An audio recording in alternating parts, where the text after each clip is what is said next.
Hey guys, I'm finally getting to, this is 2 out of the 5 custom soaps I'm doing for the juice jar in Erie, Pennsylvania.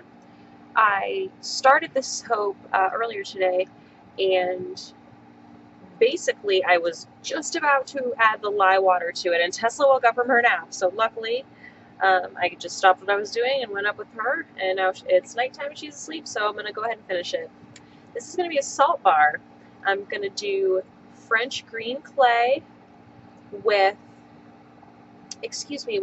spearmint and eucalyptus essential oils, and the fine pink Himalayan sea salt. I'm really excited about it. Hopefully the pink and the green go well, and they don't sort of muddy. I think them on their own would be pretty together, so I don't know. We'll see how that looks.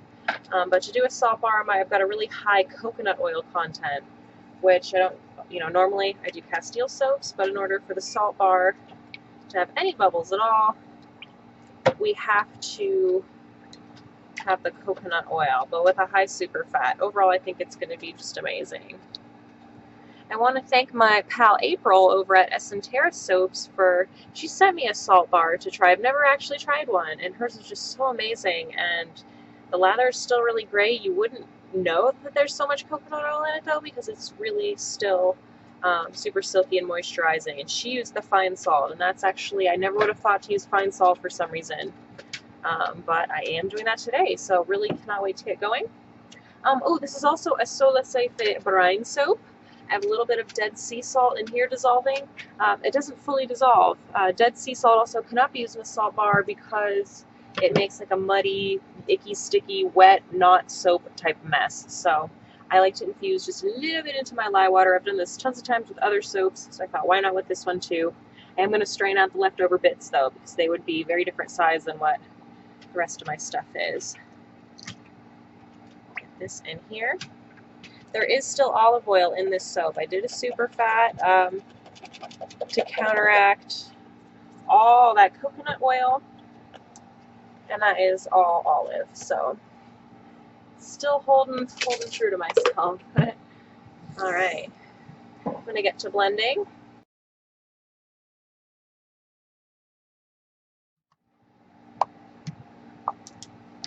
Weird kind of texture right now. It's kind of separated like. I wonder if that has to do with,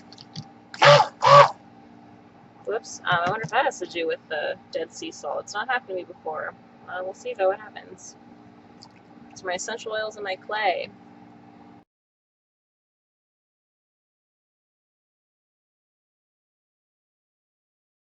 You have blended out that weird chunkiness. It's weird with the olive oil. Like, I feel like that's what would have happened at a false trace after maybe in 20 minutes or so for an olive oil soap, but it was like I was still blending it and it was trying to tell me, hey, false trace. The darn light keeps flickering. One of these days I'll get a new power strip. Yeah, this texture's looking good. It smells really good. Very fresh with the spearmint and the eucalyptus.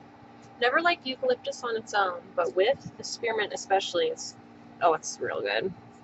It's my pretty pink salt. It's sinking heat.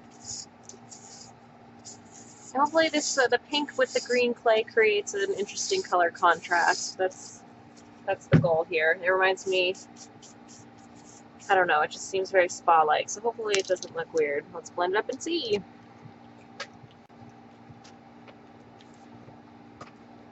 Oh, I think I unplugged my stick blender. Whoops.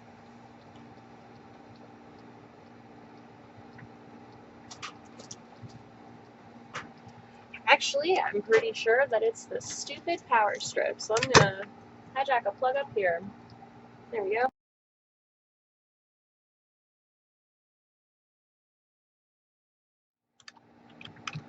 Really just blending the shenanigans out of it. It is an interesting color. Really just kind of a weird beige. If I would have used big crystals, the pink would pop against the green clay a little more. And the green clay isn't like bright green either. It's really very clay-like, so Muted tones. That's nothing wrong with that. I don't mind muted tones for this at all.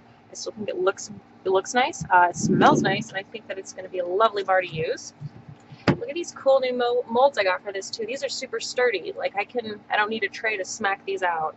And I think, ooh, a nice oval salt bar. How pretty. How pretty. So we'll fill these up.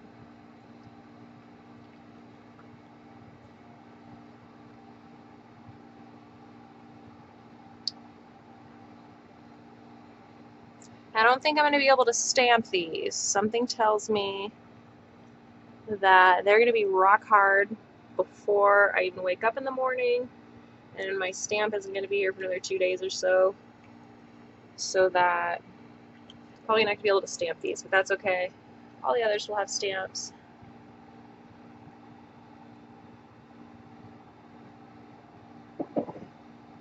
I will eventually make a salt bar for my own, you know, for myself to sell, because these are exclusive to the juice jar. Recipes I made up custom just for her clientele. I think are going to work really nice, but I will eventually want to make more.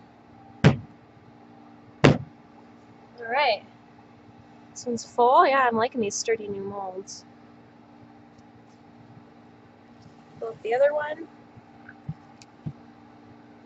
We may have some that goes into a separate mold left over.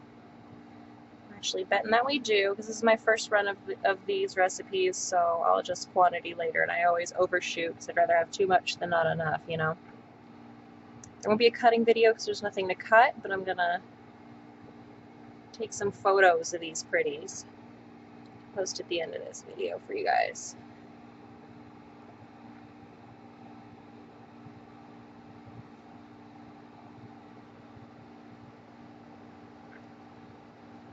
I think these are going to look really nice as they're being used. I think the little flecks of pink will stand out when you're in the shower with one of these. Beautiful. So yeah, there you have it.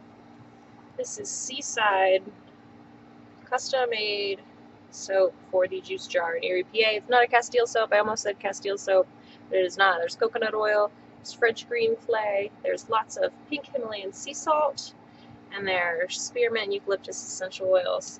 Thank you guys for watching. I hope you enjoyed it. I hope you enjoy the pics you're about to see. Please subscribe and give me a thumbs up if you did. Alright, thanks, bye.